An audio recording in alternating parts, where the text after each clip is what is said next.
I'm quite sure that many of you are familiar with the giants of Soviet literature: Bulgakov, Babel, Mayakovsky, Gorky, Ostrovsky, Gladkov, Pasternak, Grossman, Akhmatova, and the list goes on and on.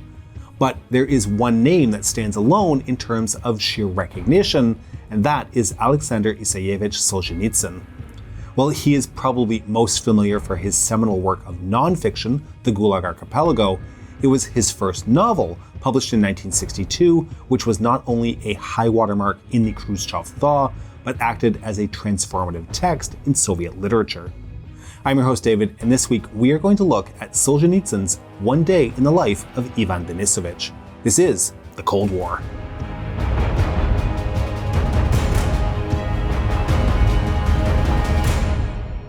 Now, before we get into today's episode, I want to talk to you about how your next high-performance wallet is not only a stylish way to keep your cards and your money safe, but also gives you the chance to win a high-performance vehicle, a Hennessy Ford Bronco. I want to talk to you about the sponsor of today's video, Ridge Wallet. These wallets come with RFID blocking technology, and because they don't fold or bulge, their light and sleek design, available in over 30 styles and colors, looks great. Ridge wallets hold up to 12 cards, still have room for cash, and can be easily matched with the available key case, securely and quietly holding up to 6 keys. And don't just take my word for it, Ridge has over 80,000 5-star reviews. The Ridge team is so confident you'll like your wallet that they'll let you try it for 99 days. If you don't love it, just send it back for a full refund. And right now, through Ridge.com, without spending $1, you can enter for the chance to win a brand new upgraded Hennessy Ford Bronco, or $75,000 if you prefer cash. You'll get one bonus entry for every $1 you spend on the site, and your order of custom Hennessy products comes with up to 1,000 entries. Use our link, ridge.com/TCW, as well as our code TCW at checkout, and you'll get 10% off and 10 bonus entries. Look great with a new wallet, support our channel, and have extra chances to win a brand new Hennessy Ford Bronco from Ridge. The history of Soviet literature can broadly be broken up into several time periods. The avant-garde movement of the revolutionary period was dominated by the Russian formalists, who looked to apply more scientific methods to the study and construction of literature, very much in line with the ideas of the revolution in the 1920s in general.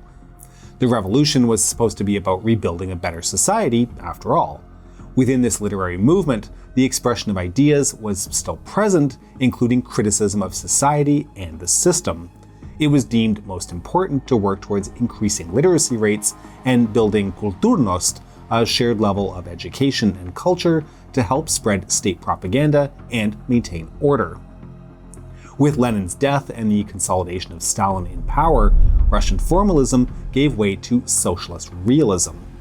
Socialist realism was officially adopted during the 1934 First Congress of Soviet Writers. Pravda, in their June 5, 1934 issue, defined socialist realism as, quote, the basic method of Soviet artistic literature and literary criticism, stating that it, quote, demands truthfulness from the artist and an historically concrete portrayal of reality in its revolutionary development. Under these conditions, truthfulness and historical concreteness of artistic portrayal ought to be combined with the task of the ideological remaking and education of laboring people in the spirit of socialism. And just what does this mean in practice? Well, it was a basic demand that socialist realist writing, which would be the only officially sanctioned form of literature, had to portray socialist life in both positive and heroic terms. Socialist realism aimed to provide idealized examples of how citizens could model their lives, where their deeds, actions, and words were not about themselves, but about moving the socialist revolution forward and improving society collectively. In the words of the art historian Igor Golomstok, the style aimed to change, quote, dry ideology into the fuel of images and myths intended for general consumption. This all ties into the concept of the Novy Sovietsky Человек, the new Soviet man. We did an episode looking at this concept a little while back, and it's worth going back to it if you're looking for more context about this idea. Anyways, all this to say that under Stalin's regime, the publishing industry in the Soviet Union was very tightly controlled in terms of the types of material that could be published.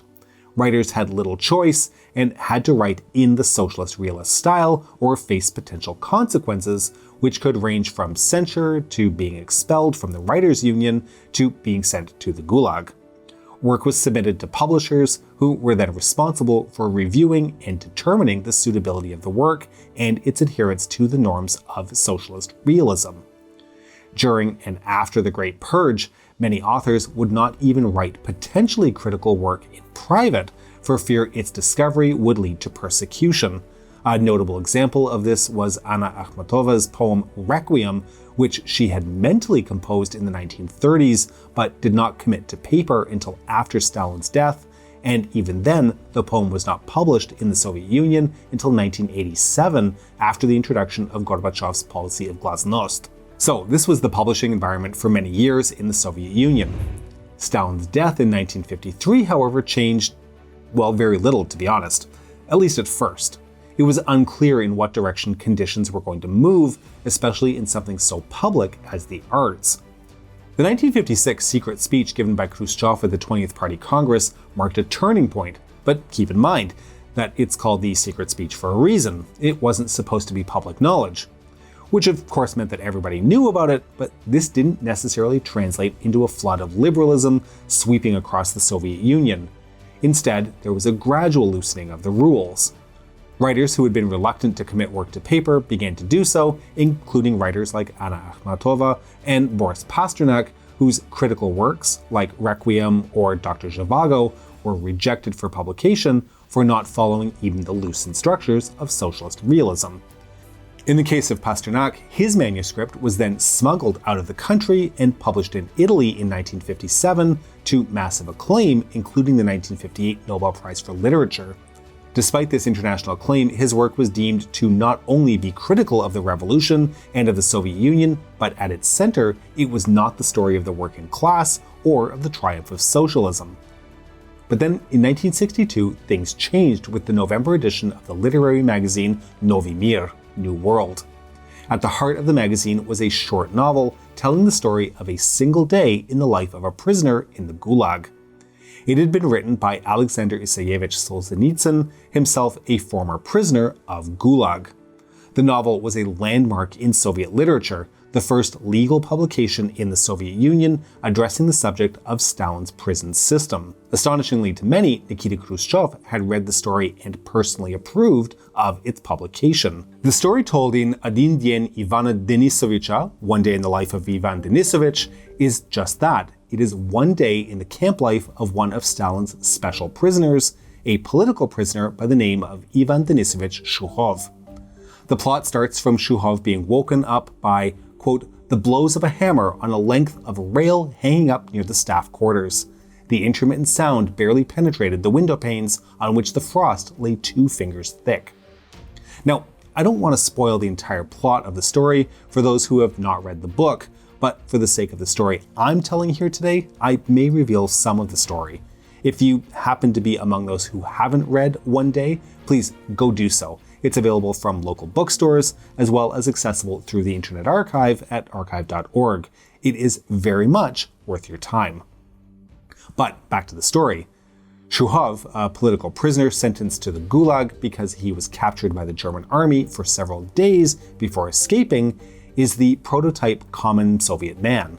From a farm background, he's concerned with the well-being of those in his work squad, which you could consider his Gulag family. He's focused on getting enough to eat while still ensuring that his family are looked after, especially the squad leader, Tyurin. Shuhov is no leader, but is a hard worker, vital in a system that provides food based on the perceived amount of work produced. He's also resourceful and quick to pocket items that may prove to be useful at a later stage. Shuhov is described by the scholar and translator Andrew Wachtel as, quote, an everyman, a semi-literate peasant not completely capable of understanding. Shuhov describes his day, from failing to get on the sick roster, to the march to the work site, to the workday itself. It is Solzhenitsyn's descriptions of Shuhov at work that likely made possible the publication of the story, but more on that in a minute. One of the overwhelming facets of the story is the constant searching and scrounging by Zaklicheny, the zeks or prisoners, for extra resources and especially food in the face of the harshness of the guards and the overall prison system. While the story describes what is very clearly a brutal and dehumanizing setting, the course of Shuhov's day is a very good one, from receiving extra rations and getting a good work detail to not getting caught with contraband items. Quote, a day without a dark cloud, almost a happy day, as Shuhov calls it at the end of the book. So the question you should all be asking at this point is just how this story came to be published. Solzhenitsyn wrote the story after his own release from Gulag while he was in internal exile in southern Kazakhstan. The manuscript was given by Anna Bertzer, a friend of Solzhenitsyn's, to the recently rehabilitated writers Lev Kopolyov and Raisa Orlova, who then gave the manuscript to Alexander Tvardovsky, the editor of Novy Mir. From there, Tvardovsky arranged to provide a copy to Khrushchev's personal assistant, Vladimir Lebedev. It was Lebedev that then gave the copy to Khrushchev to read. This whole process took about 9 months. And Nikita's reaction? In his own words, I think it is a life-affirming piece. But did it fit within the confines of socialist realism? Within a certain reading of the text, it actually did.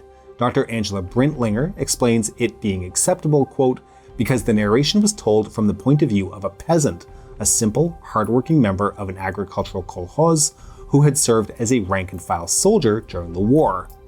If you know much about Nikita Khrushchev, the approval of the story suddenly has a new degree of clarity. It's very possible that Nikita saw a bit of himself in the character of Shuhov. Ivan Denisovich is described as resilient, stubborn, hardy, jack of all trades, cunning, and kind-hearted.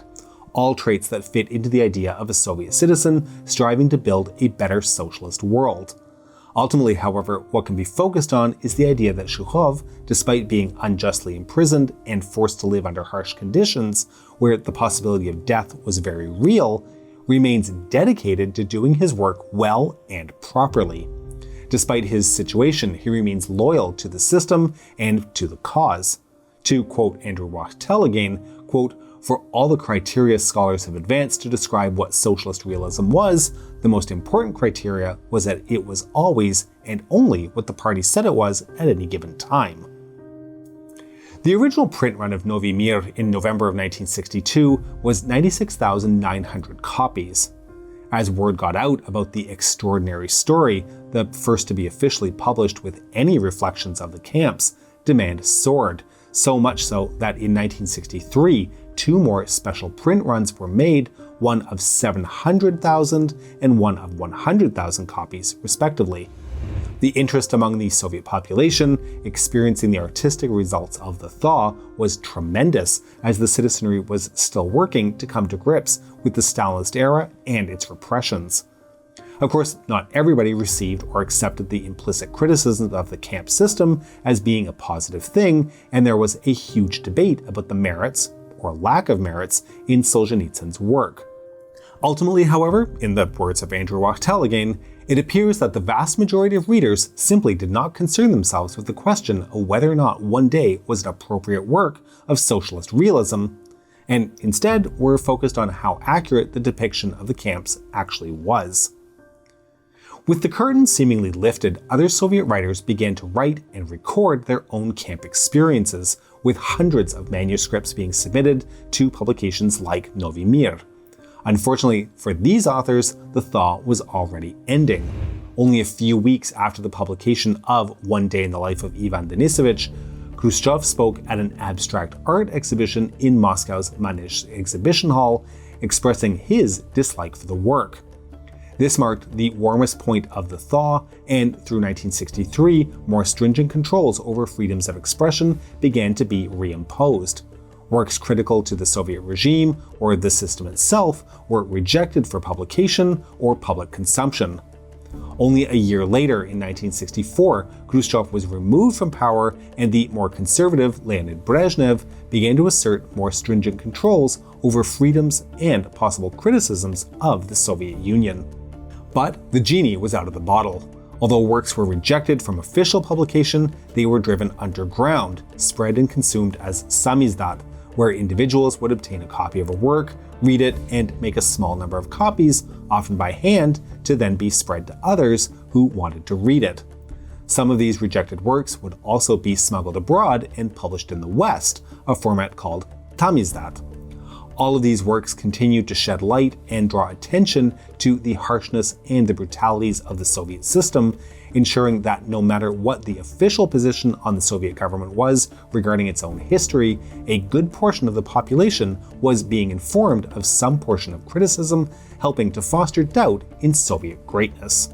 As for the author of One Day in the Life of Ivan Denisovich, after the publication of his groundbreaking work, he would go on to write novels more critical of the Soviet system, including Cancer Ward and Inside the First Circle, but would gain the most fame for his non-fiction work, The Gulag Archipelago.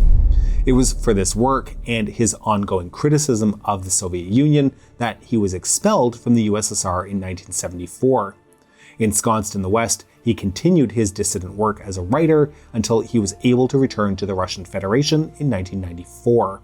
Although there is a great deal of argument over the reactionary nature of Solzhenitsyn's later work, there is no denying the impact that his first published work had on the Soviet Union. In the words of the editor-in-chief of Ogonyok, one of the leading reformist magazines of the Glasnost era, the Soviet Union was destroyed by information, and this wave started from Solzhenitsyn's One Day. We hope you've enjoyed today's episode, and to make sure you don't miss all of our future episodes, please make sure you're subscribed to our channel, have pressed the like button, and have published a criticism of the bell button, despite it being honest, hardworking, and really just looking for a bite to eat. A huge thank you to all of our Patreon patrons, and if you aren't already, please consider supporting us on Patreon at patreon.com/thecoldwar or through YouTube membership. We can be reached via email at thecoldwarchannel@gmail.com. This is the Cold War Channel, and as we think about the Cold War, please remember that history is shades of gray and rarely black and white.